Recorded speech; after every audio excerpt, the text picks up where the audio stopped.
G'day throttlers and welcome back to the channel. Today we're taking a closer look at this Passo Motors Scrambler. It's a 250cc learner's legal bike, LAMS approved, and it's a brand new entry into the Australian market. So definitely worth considering if you're into, or if you want a LAMS bike, a learner approved bike, if you want retro styling, and if you want a scrambler that has genuine off-road capability with a single mono rear shock.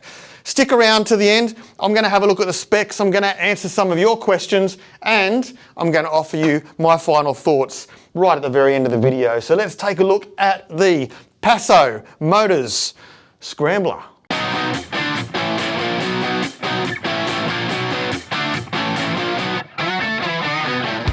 So how often can you say that a bike rolling straight out of the factory with no modifications looks as cool as this?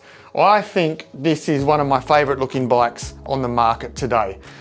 The colourway, reminiscent of the JPS racing days back in the 80s, I guess they were. In Australia, it was the BMWs of Jim Richards and Tony Longhurst. Absolutely loved them. Absolutely love this colour. Now it's a retro styled scrambler, 250cc, it's LAMS approved, it's learners approved. So for those of you that are beginning your riding career, this is a great option for you. Not only that, being a scrambler, some scramblers only look tough, they don't actually act tough. This has a rear single monoshock, which means that it's suitable for real off-road, not just pretend off-road as well. So let's have a deeper dig into this bike. Stick around, I'm going to have a brief look at the specs. If you want all the specs, there'll be a link in the description below. Go to the Passo Motors website with the specs all there. I'm going to answer some of your questions in this video, and stick around to the end, of course. I'll offer my final thoughts of whether I think this is a suitable bike for you and who is suited to this bike the most. Now, I've had this bike for a week and a half. I've thoroughly enjoyed it, but let's dig in and talk about it a bit more.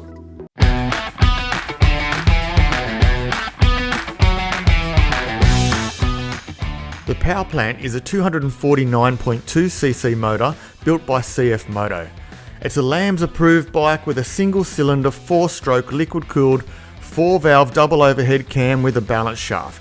It's also running a Bosch electronic fuel injection system with a max power output of 18.4 kilowatts, roughly 24 horsepower, which is 3 more than its closest competitor in this market. Max torque is 22 Newton meters of torque, and that's 4 more than its closest competitor as well. All of this is mated to the 6-speed slick gearbox, which I found very, very comfortable indeed. The saddle height of the Passo Scrambler is 820 millimeters. Now, if you're a bit vertically challenged, it might be worth throwing a leg over to make sure this bike suits you. At 5'10", I had the balls of my feet on the ground quite comfortably. There's a dry weight of this bike of 140 kilograms and a fuel capacity of 12 litres plus 2 litres. The front suspension is an upside down telescopic fork, with the rear suspension being a mid-positioned monoshock. Front tyres are 18 inches in diameter, rear tyre 17 inches in diameter, and the front brake is a 300mm single disc with a twin piston caliper, and the rear brake is a 245mm single disc with a single piston caliper. If you're searching for more specifications on the Passo Motors Scrambler, be sure to follow the link in the description below. It'll take you to the Passo Motors website where you can download a fully detailed spec sheet on this particular bike.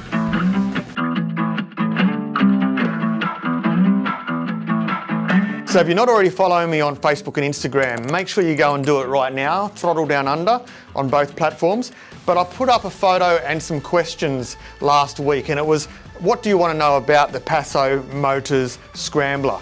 Now, if I've said peso instead of Passo within this video, it's Passo. It's named after a horse, and it's definitely not peso, the Mexican currency. Anyway, on the Soul site, a cafe up in the Blue Mountains asked, What was this originally? It's a great build. Well, as you already know by the video and what I've talked about, this is stock standard, straight out of a factory. And yes, I do agree, it looks like an amazing home-built bike that someone's customized with great skill into a scrambler, but it's actually factory.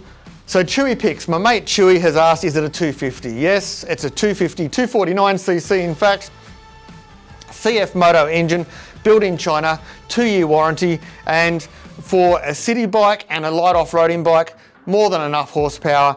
Such a fun little bike. In fact, I don't really want to give it back. Oh, Maddie from Roads of Oz has asked, I'd love to hear what it sounds like. So let's do that right here while we're sitting down. Ready?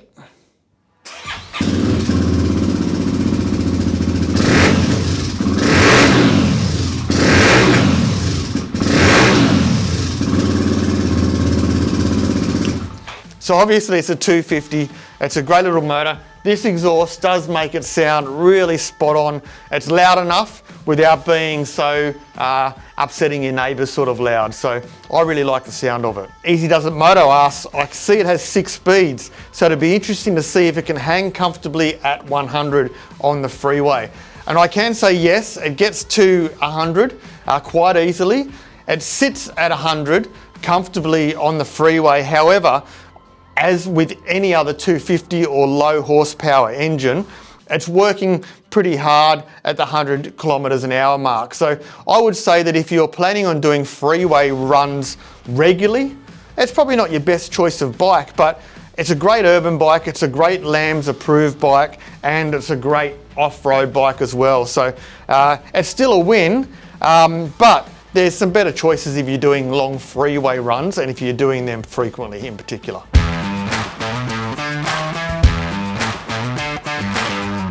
Okay, so my final thoughts on the Passo 250 Scrambler. Now I always break this into 6 categories, so let's go through one by one. Comfort and riding position. Well, it's an upright riding position. It's a Scrambler style after all. I would say it's halfway between your dirt bike and your Triumph Bonneville style of seating position. Very comfortable. This seat being as long as it is, you can move forwards and backwards if you need to stretch your legs, move your butt cheeks around a little bit. But it's a comfortable bike. Again, it's a 250, so you're not going to be spending 3 or 4 hours in the saddle on a freeway on this bike. So it's quite suitable for what it is. So performance and power. I'm going to look at my phone for this because I can't keep the numbers in my head. So the max power output is 18.4 kilowatts, 24 horsepower or thereabouts. And it's around about 3 more horsepower than its closest competitor in this price point and this engine size category. Again, max torque is 22 Newton meters of torque, and that's 4 more torque than its closest competitor as well. Affordability and cost, well, here's where this is the real winner. It's affordable. Just over $8,000 and you get this straight out of factory on road, including all of your on-road costs. 2-year warranty, and you're looking as cool as shit right from the very start. So who is this bike suitable for? Well, it's a LAMS approved bike, it's a learner approved bike here in Australia. So if you're just beginning or you're on your L plates or your P plates, this is a really good option for you. It's low powered, so you're not going to get yourself into strife, but it's powerful enough to still have fun and get you wherever you want to go, including freeway runs on occasions. So really good option for that. It's also suitable for, I would classify this as a light to moderate off-roader. Now, it's not a motocross bike by any means, and it doesn't want to be either. This is the sort of bike that you run around the city doing your shopping, going to and from work or school or whatever it might be, and you take it off-road occasionally, and it's quite capable off-road. But you're certainly not going to run around a motocross track and be doing huge jumps and huge flips. It's not that style of bike, even though maybe it looks like it a little bit. And the last group of people that I think this is really suitable for, obviously, is the retro fans. It's a Scrambler after all. It looks cool, it looks retro.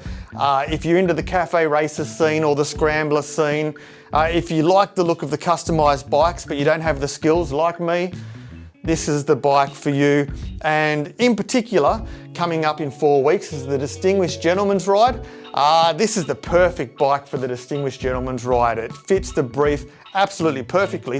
And incidentally, while we're there, be sure to check out my donation link below, because I'm doing the Distinguished Gentleman's Ride this year. I don't know what I'm riding yet. However, you can donate, you can support me, and I'll be volunteering at the Wollongong Distinguished Gentleman's Ride too. All right, so let's get into the nitty-gritty, the positives and the negatives. And I've got my list here in my little cheeky phone. The positives, it's the cool factor. Everywhere that I went on this bike and I pulled over, I was taking photos or sitting down eating or whatever it might be, people would constantly come up and ask me, who built it? Where's it from? Did I build it myself? It's the coolest custom bike. Clearly it's not custom. It really attracted attention. People absolutely love it. I think that's got to do with this particular colorway and obviously the styling of the bike without a doubt. Another positive is the fact that you can take this off-road. I love my Harley, but I want a bike that I can take off-road. I'm only a light off-roading sort of person. I don't want to go crazy. But this is a bike that ticks that box, definitely. It's a bike that is an on-road bike, it's an urban bike, but it's off-road as well. And my final big positive is the price. For just over $8,000, including on-road costs, you can be rolling down the street in one of these. There's not many bikes on the market that you can be looking this cool for such a small amount of money as well. Now, the only real two negatives I've got is based around the consumer more so than the bike. I think the bike's really capable. I think it's well priced. I think it's suitable for the market that it's trying to attract. Now, the negative that I see is the Australians' hesitancy towards new brands in particular. Now, we've seen brands come and go in Australia.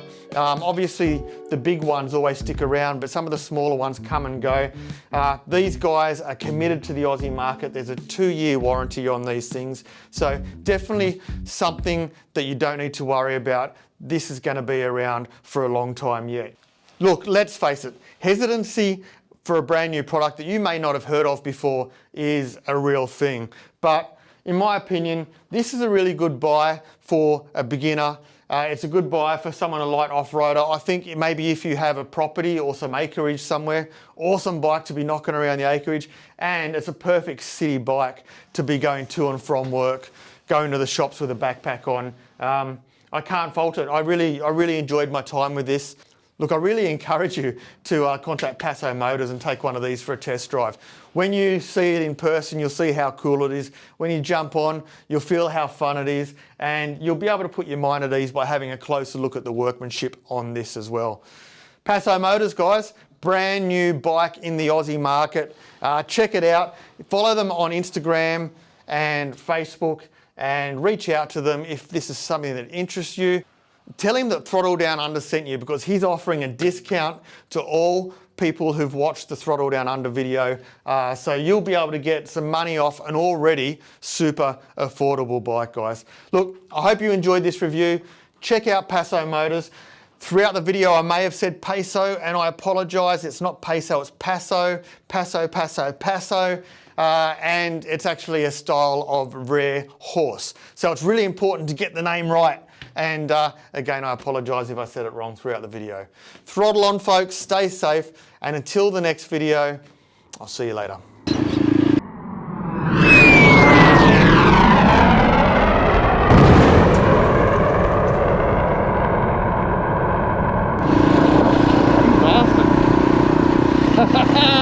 He didn't like me.